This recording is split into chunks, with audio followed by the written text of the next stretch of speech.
आज हम लोग नागरिक शास्त्र कक्षा 12 के बहुविकल्पी प्रश्न उत्तर को देखेंगे जो कि 2024-25 पाठ्यक्रम पर आधारित है और बोर्ड एग्जाम के लिए इम्पोर्टेंट है। पहला प्रश्न है, अमेरिका ने 2003 में किस देश पर हमला किया था?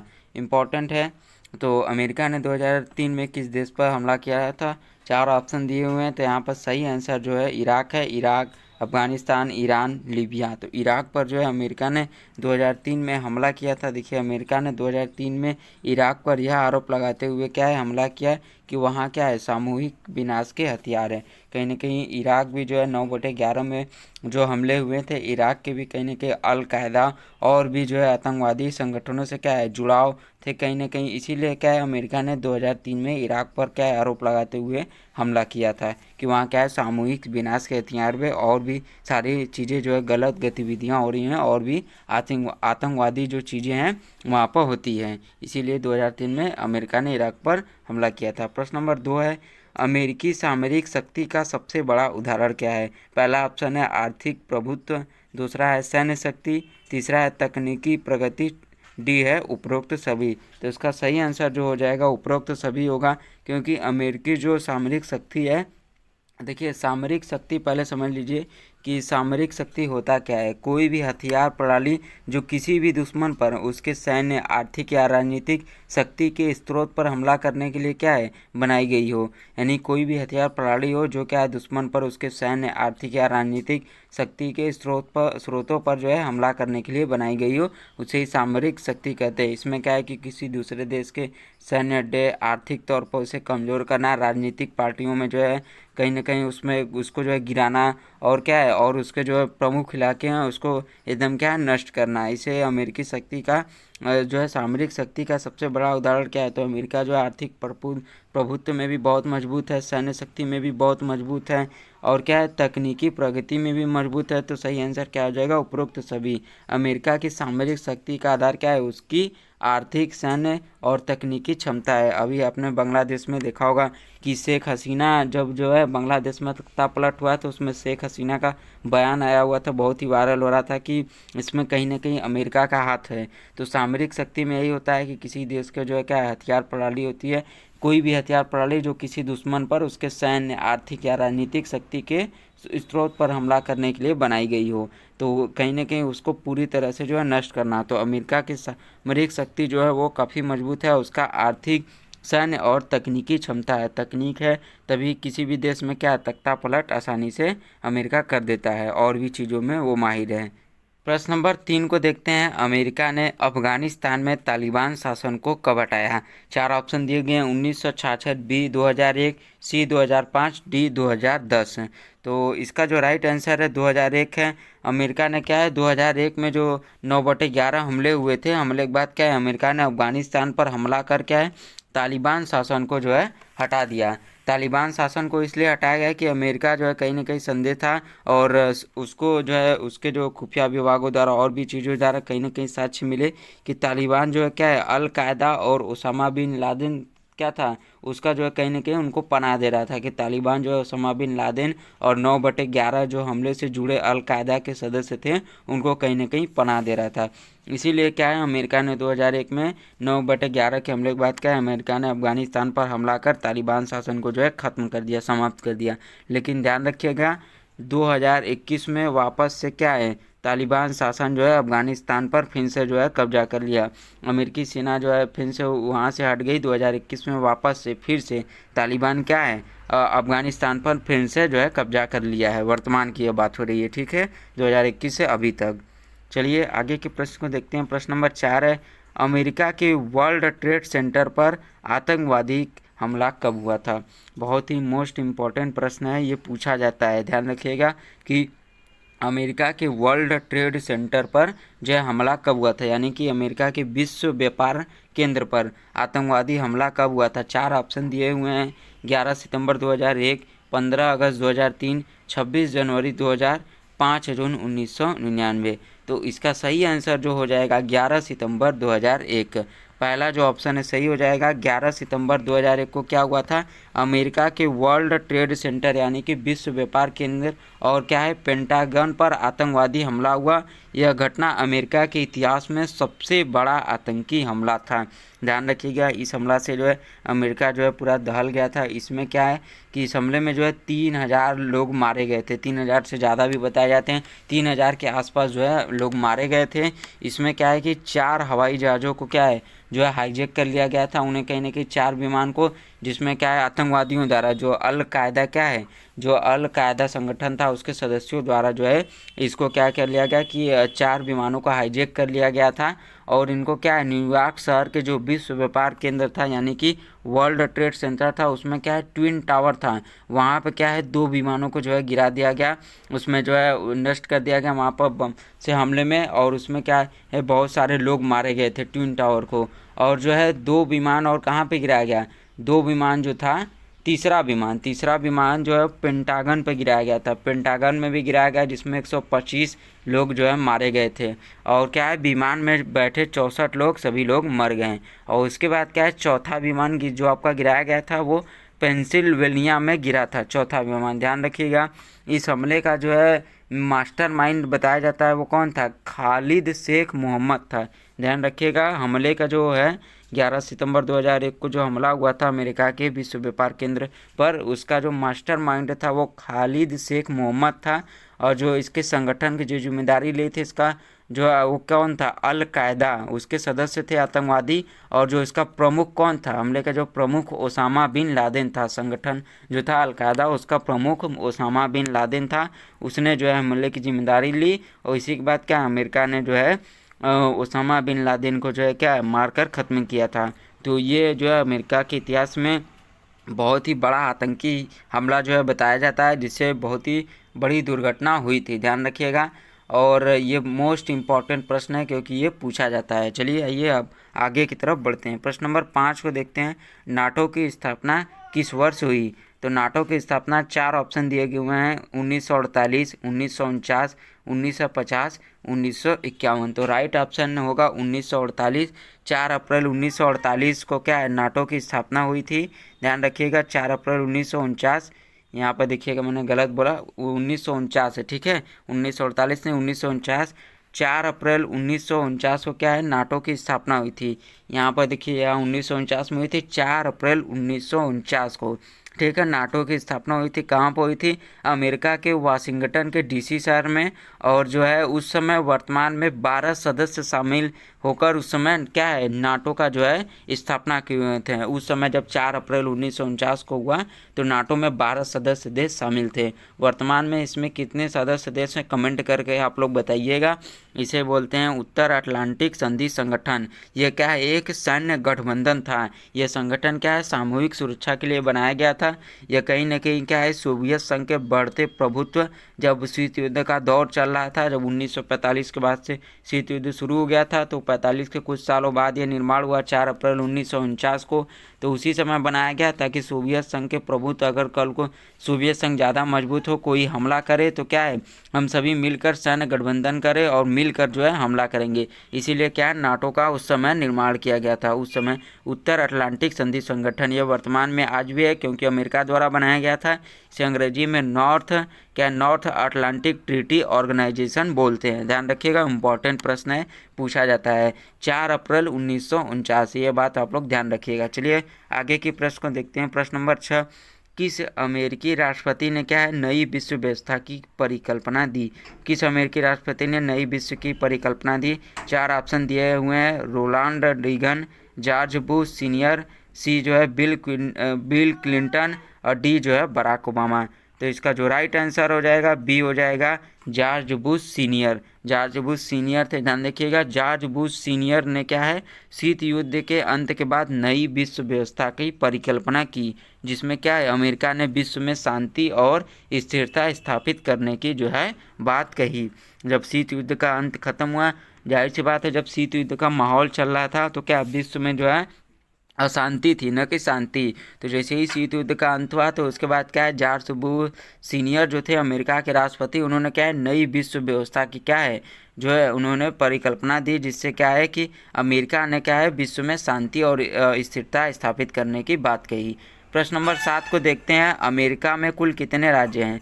अमेरिका में देखिए कुल जो है कितने राज्य हैं। ए ऑप्शन है 49, बी 50, सी 51, डी क्या है 52। तो अमेरिका में कुल राज्यों की संख्या जो है 50 है। इसका राजधानी कौन सा आप लोग कमेंट में बताइएगा। संयुक्त राज्य अमेरिका में क्या है कुल जो है 50 राज्य है टोटल। ठीक है। प्रश्न नंबर 8 को देखते हैं। आइए, अमेरिकी अर्थव्यवस्था को किस प्रकार की अर्थव्यवस्था कहा जाता है?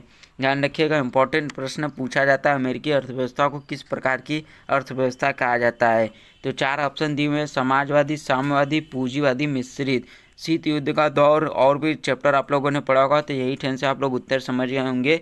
जी हाँ, सही आंसर जो है पूंजीवादी है अमेरिका में। तो क्या है पूंजीवादी? अमेरिका शुरू से ही क्या है पूंजीवादी व्यवस्था का नेतृत्व कर रहा था। तो अमेरिका अर्थव्यवस्था क्या है पूंजीवादी, जिसमें क्या है निजी स्वामित्व और बाजार आधारित क्या है नीतियाँ प्रमुख है। तो अमेरिका की अर्थव्यवस्था क्या है पूंजीवादी है, जिसमें क्या है निजी स्वामित्व है और बाजार आधारित नीतियाँ जो है क्या है प्रमुख हैं। चलिए आइए, प्रश्न नंबर जो है 9 को देखते हैं। आतंकवाद के खिलाफ युद्ध का नेतृत्व किसने किया था? 4 ऑप्शन दिए हुए हैं, George Bush junior, Bill Clinton, C जो है डोनाल्ड ट्रंप, डी जो है बराक ओबामा। तो आतंकवाद के खिलाफ युद्ध का नेतृत्व किसने किया था? तो यहाँ पर जो है जॉर्ज बुश जूनियर जो है वो सही आंसर हो जाएगा। जॉर्ज बुश जूनियर ने क्या है 9/11 हमले के बाद का है आतंकवाद के खिलाफ युद्ध का जो है नेतृत्व किया, क्योंकि इस हमले में क्या है आतंकवादी जो संगठन था अल कायदा और उसको पनाह देने वाले बहुत सारे जो है कई देश शामिल थे, जिसमें तालिबान, इराक का भी कहीं ना कहीं नाम आता है, और भी सारे कई देश थे। तो उसमें क्या है जिससे जो है अमेरिका को बहुत बड़ा जो है झटका लगा, घाटा हुआ था, कई सारे इनके जो है नागरिक मारे गए थे। तो इससे क्या है जॉर्ज बुश जूनियर ने तो क्या किया कि 9/11 हमले के बाद क्या है आतंकवाद के जो है खिलाफ युद्ध का नेतृत्व किया था। इन्होंने कई जगह पर जाकर क्या है हमला करके आतंकवादियों को खात्मा किया, जिनमें क्या है जो अल कायदा का संगठन था उसका प्रमुख ओसामा बिन लादेन भी था, उसको भी मारा गया।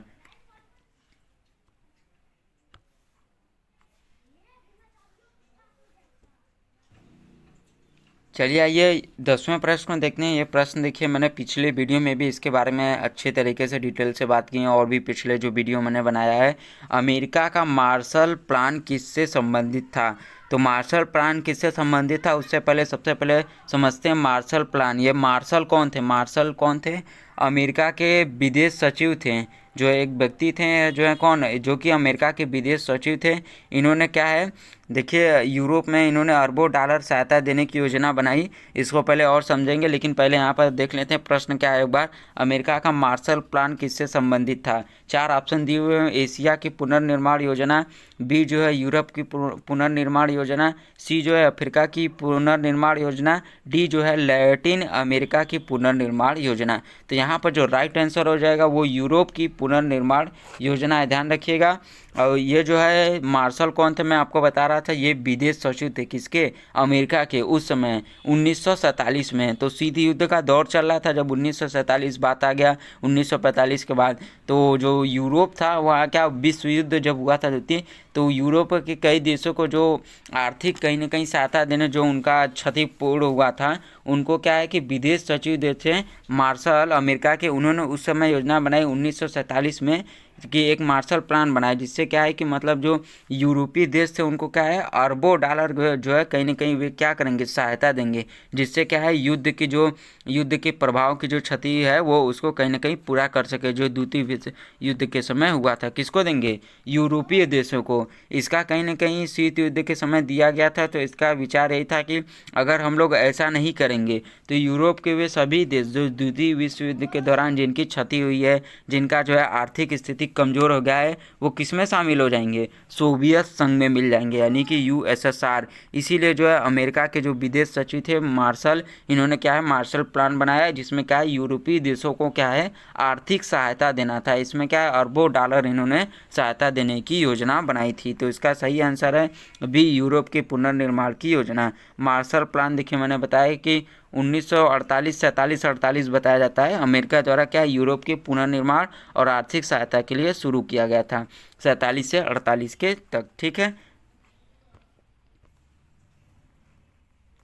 आइए प्रश्न नंबर 11 के देखते हैं। परमाणु अप्रसार संधि एनपीटी पर हस्ताक्षर करने से किस देश ने मना किया?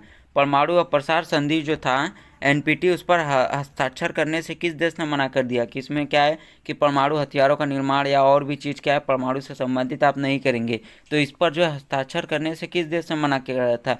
4 ऑप्शन दिए हुए हैं, चीन, भारत, ईरान, रूस। तो इस पर जो है सही आंसर हो जाएगा जी हाँ, हम लोग के भारत देश ने बी, भारत ने क्या है, भारत ने परमाणु अप्रसार संधि एनपीटी पर हस्ताक्षर नहीं किए क्योंकि यह क्या है भारत के राष्ट्रीय हितों के खिलाफ थी। इसीलिए क्या है भारत ने इस नीति पर क्या है संधि पर जो है हस्ताक्षर नहीं किए हैं। इसका जो विरोध भी हुआ था लेकिन भारत क्या है इस पर हस्ताक्षर नहीं किया। तो सही आंसर भारत हो जाएगा। चलिए प्रश्न नंबर 12 को देखते हैं और यहाँ तक आ गए हैं। आपको वीडियो पसंद आ रहा है तो इसे लाइक करके दूसरों के साथ शेयर जरूर करिएगा। प्रश्न नंबर 12 है, अमेरिका के किस युद्ध ने उसे आर्थिक संकट में डाला? तो अमेरिका के किस युद्ध ने उसे आर्थिक संकट में डाला? 4 ऑप्शन दिए हुए हैं, द्वितीय विश्व युद्ध, बी वियतनाम युद्ध, सी अफगानिस्तान युद्ध, डी इराकी युद्ध। तो सही आंसर क्या हो जाएगा? सही आंसर हो जाएगा आपका यहाँ पर वियतनाम युद्ध। वियतनाम युद्ध 1955 से 1975 अमेरिका के लिए क्या है बड़ी आर्थिक और सैन्य चुनौती बन गया, जिससे क्या है कि अमेरिका ने आर्थिक संकट में कहीं ना कहीं पड़ गया था। प्रश्न नंबर आइए 13 को देखते हैं। 1991 में सोवियत संघ के विघटन के बाद कौन सा देश जो है महाशक्ति के रूप में उभरा? ध्यान रखिएगा, प्रश्न को थोड़ा ध्यान से समझिएगा। 1991 में सोवियत संघ के विघटन के बाद कौन सा देश महाशक्ति के रूप में उभरा? महाशक्ति पूछा जा रहा है, न कि ये सिर्फ पूछा जा रहा है कि कौन सा देश क्या है शक्ति के रूप में उभरा या एक शक्तिशाली देश के रूप में था। अगर ये पूछा जाता तो क्या आंसर जो है राइट रूस हो जाता, लेकिन जब महाशक्ति की बात आ जाएगी तो यहाँ पर 4 ऑप्शन दिया हुआ है, चीन, अमेरिका, रूस, जर्मनी। तो सही आंसर क्या हो जाएगा? अमेरिका। आप लोग को याद होगा जब शीत युद्ध का दौर चल रहा था, 2 महाशक्तियाँ थी, सोवियत संघ और एक तरफ अमेरिका। तो उसमें विश्व जो है 2 ध्रुवीय भागों में बटा हुआ था, लेकिन जैसे ही जो है विश्व क्या है खत्म हुआ, समाप्त हुआ, अरे विश्व नहीं जो युद्ध शीत युद्ध खत्म हुआ तो उसमें क्या है ये विश्व जो है एक ध्रुवीय जो है विश्व बन गया। उसमें महाशक्ति के रूप में कौन उभरा? अमेरिका। जब सोवियत संघ का 1991 में विघटन हो गया तो उसमें एक ध्रुवीय विश्व बन गया और महाशक्ति कौन बना? अमेरिका।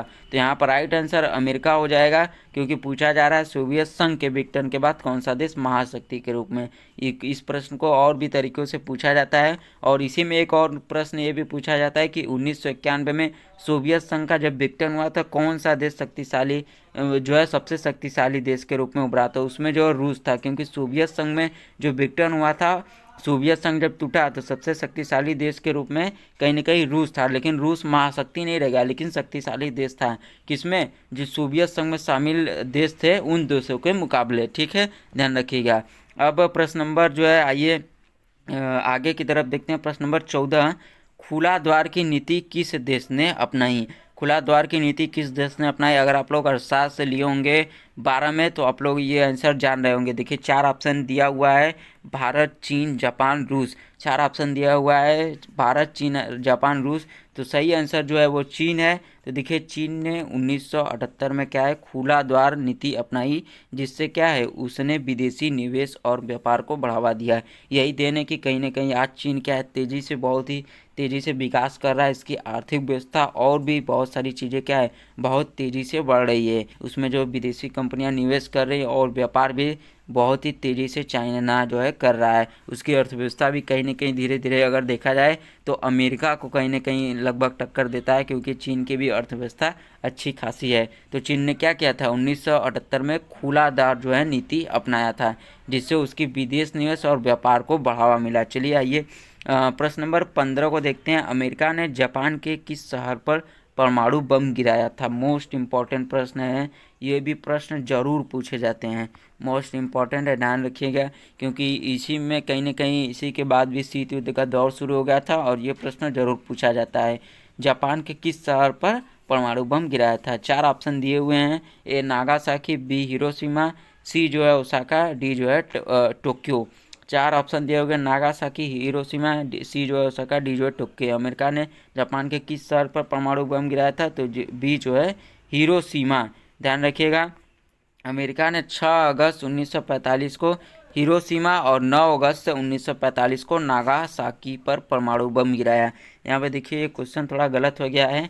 किसी एक ऑप्शन में क्या होना चाहिए था कि ए और बी दोनों, यानी कि यहाँ पर दोनों दे दिया गया। नागा टाइपिंग में कुछ मिस्टेक हो गया। नागासाकी और हिरोशिमा जापान के दोनों ही शहर थे, तो यहाँ पर दोनों ऑप्शन दे दिया। केवल अगर एक दिया रहता इसमें से तो एक ही मारा जाता, लेकिन यहाँ पर दोनों हो जाएगा। तो यहाँ पे क्या हो जाएगा, ए एंड क्या है, ए एंड ए और क्या है बी दोनों हो जाएगा। यहाँ पर ध्यान रखिएगा, अमेरिका ने जो है 6 अगस्त को हिरोशिमा पर जो है परमाणु बम गिराया था और 9 अगस्त को क्या है 1945 को नागासाकी पर परमाणु बम गिराया। 6 अगस्त 1945 को हिरोशिमा और 9 अगस्त 1945 को नागासाकी पर जो है परमाणु बम गिराया। मोस्ट इम्पॉर्टेंट है, ये पूछा जाता है, ध्यान रखिएगा। और एक चीज़ मैं इससे और आपसे संबंधित जो है एक चीज़ आपको बताना चाहूँगा। देखिए, जो 6 अगस्त 1945 को हिरोशिमा पर जो परमाणु बम गिराया गया था, उसका जो कोड क्या था, उसका कोड जो है भी पूछा जाता है। तो उसका जो कोड था लिटिल बॉय था। ध्यान रखिएगा, लिटिल बॉय कोड था जो 6 अगस्त 1945 हिरोशिमा पर गिराया गया था। और जो 9 अगस्त 1945 को नागासाकी पर गिराया गया था, उसका जो कोड क्या था वो फैट मैन था। ध्यान रखिएगा, ये भी कई बार परीक्षाओं में पूछ देता है, बोर्ड एग्जाम में। ध्यान रखिएगा, और आपको याद भी रहना चाहिए क्योंकि आगे आपको काम देगा। अगर आप बीए या और भी कॉम्पिटिटिव या और भी एग्जामों की तैयारी करते हैं तो अंत तक वीडियो देखने के लिए बहुत बहुत आपका धन्यवाद। एक बार फिर से वीडियो पसंद आया हो तो इसे लाइक करके जो है दूसरों के साथ शेयर करें और सब्सक्राइब करना ना भूलें। बहुत बहुत धन्यवाद।